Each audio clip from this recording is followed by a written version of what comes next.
Welcome to the best gambling show on the internet. This is the home of the money pick. Make sure you hit the like button. Make sure you subscribe.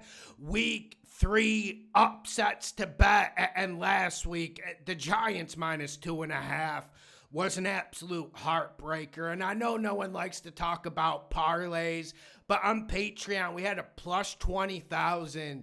That was a Brandon Aubrey 60-yard field goal from hitting. I just felt terrible afterwards.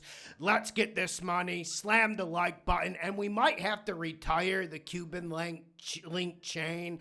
I mean, we saw Jim Irsay's daughter using this on the sideline, so I think it's over. We have to find a different chain. Any suggestions, leave a comment below. First upset, we got the Los Angeles Rams at the Philadelphia Eagles. Rams +3. I'm going to go Rams money line with the plus 163. And this is the one I feel best about. Is it crazy money and crazy return? No. Is it a big risk? It is, because we know the Eagles are an absolute juggernaut, and we know this Eagles team is good on both sides of the ball, whether it be offense, defense, or even Sirianni making the big call on fourth down that's necessary to win these games against high-leverage teams. But last year, let me take you back, and we're not betting last year, but I told you this week 2 and week 1. This Eagles offense starts slow. You guys remember when I was getting dunked on early in the year last year for saying Sirianni shouldn't be fired? Everyone was dunking on me, and I was proven right. Yes. Early in the year, this Eagles team struggles to get in a rhythm. That's part of the NFL. We don't do preseason anymore. And that Chiefs performance was absolutely phenomenal by the Eagles defense. But there are problems with the Eagles offense, new offensive coordinator, and Hurts just isn't able to get in the rhythm with the passing game. And when I look at this matchup, I look at a Rams defense that is absolutely underrated, and I'm not sure why. You look at this secondary, and yes, there's a bunch of no-names. We get it. You need to throw the ball against them. But when you look at this front, whether you got Verse, Fisk, or Bryant clogging the run lanes in the middle, it's hard for me to pick too many fronts better than this Rams outfit. And I think this Rams defensive line comes to play, and they are the difference in this game. Of course, there is a world, there is a range of outcomes where Saquon Barkley just goes off for 180 yards, and the Rams get in negative game flow, and they get their ass kicked. A lot of teams get chewed out by the Philadelphia Eagles as the Kansas City Chiefs in the Super Bowl. So when I'm looking at this game, I'm looking at the Rams defense carrying them here. And I've been telling you guys all off season, I'm not excited about like Devontae Adams, Matt Stafford, and this Rams offense. I think this offense can be a great unit. I just don't know if it's something you can bet on a week-to-week basis. But one thing you can bet on a week-to-week basis is defensive line play, and defensive lines causing havoc. Now, I get it. You're talking about the Eagles' offensive line that is best in the league, and it doesn't look like they're falling off. But eventually, in the NFL, what is it, 2025, you have to throw the damn ball a little bit, and if you're not able to, you can have the best wide receivers in the world. You can have Dallas Goedert. You will struggle against a good defensive line and a team that is game and ready for the fight. I do think this Rams offense can do enough. I do think this Eagles team has some vulnerabilities in the secondary. If this Rams offensive line holds up against the Eagles pass rush, they will win this game. And I'm not saying this Eagles secondary is bad by any means. I just think the matchups for the Rams, if they get the play action going, you saw Devontae Adams, he was phenomenal last week. It's the best game he's had in 2 or 3 years. Let's be honest. And I know you're going to say, Lawson, it's the Titans, bro. I get it. It is the Titans. But a lot of that was against L'Jarius Sneed, one of the better quarterbacks in this league. Give me the Rams money line if you don't want to take the Rams spread, which I completely understand. Next game, we got the Denver Broncos at the Los Angeles Chargers. Denver +3 right now. I'm going to go Denver money line, but the return isn't great on this. It's at +128. But I think Denver wins this game.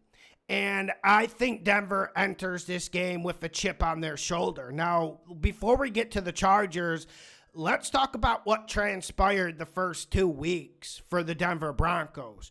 Week 1, they were just absolutely horrendous on offense, and Bo Nix took the blame for it.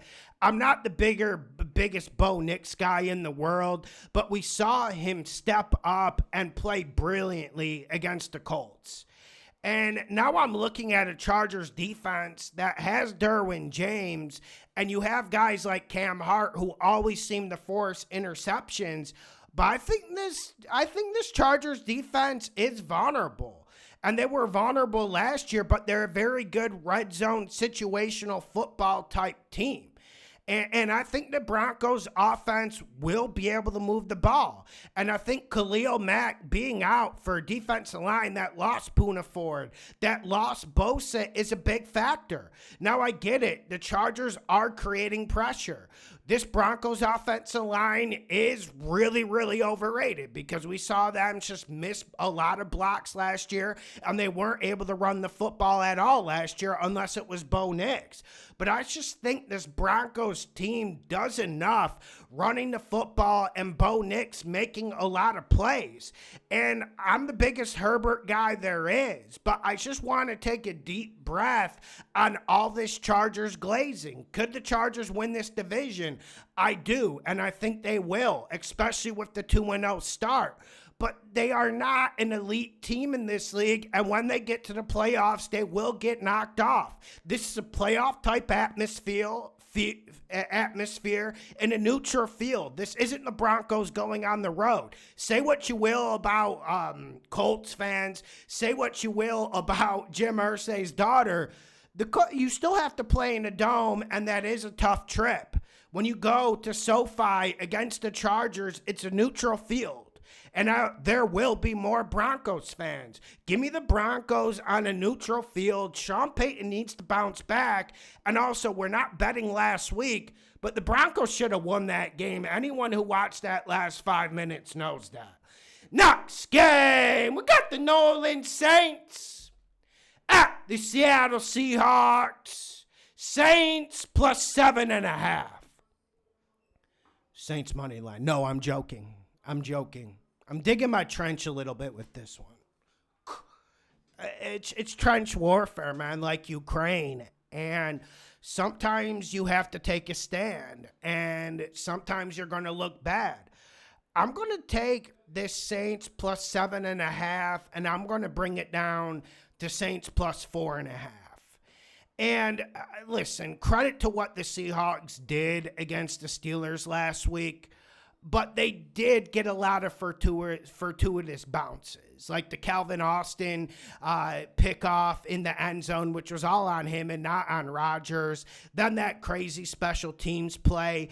And credit for the Hawks for surviving 2 first-half interceptions from Sam Darnold. This is me just saying I don't think the Seahawks are what everyone thinks they are. They aren't. And I got against them week 1, and it paid off. And I got against them week 2, and it didn't. That's how this league goes. And you could say, Lawson, the Saints are a joke. And I get it. I completely get it. Like, the Saints aren't trying to win this year. That's why you don't want to go money line. And also, them beating Seattle is way too big a leap. It is. But when I look at this Saints team, I see an offense that has been productive. I see a quarterback in Spencer Rattler who actually looks pretty good in the red zone. I see a Saints team that's fighting and well coached by Kellen Moore. I've been impressed with what he's done so far. I've been really, really surprised. I get it, like they should have. I get it. We saw what he did in the last 4 minutes of both the fourth quarter game. Saints had a chance to win it, and they didn't. But I think the Saints will be competitive on offense, and the Seahawks defense is good. Saints are going on the road. We have to understand the Saints played the first 2 games in the Superdome, so that might be making them look better. But I just think the Saints the offense is able to move the ball and able to be competitive. You look at the Seattle Seahawks offense, and if they're able to run the ball, then they'll cover the 7.5, let alone the 4.5. And we saw them run the ball really well last week against the Steelers. I want to see them do it again. I want to see what happens if Smith and Jigba's not getting open in 1.8 seconds against the Steelers secondary. I want to see them against a competent defense. And I'm not saying the Saints defense is competent at all. They have issues in the secondary. And I will be honest, though. The Steelers' defensive line got a ton of pressure on Sam Darnold. And if that happens again, I kind of want to just see. I want to play the tails here, and I want to see what happens if you hit Sam Darnold. Last week it was 2 interceptions. Can the Saints win the turnover battle? Let's see. And also, one thing that surprised me and one thing that worried me about the Saints going into the year, I was shocked when I saw the Saints actually able to have some sort of running game against the 49ers. I'm not saying it's going to follow, but I think this is a good long shot to put in a parlay and build a same game parlay around. Make sure you hit the like button. Make sure you share the videos. The best gambling show on the internet. Let's get that money.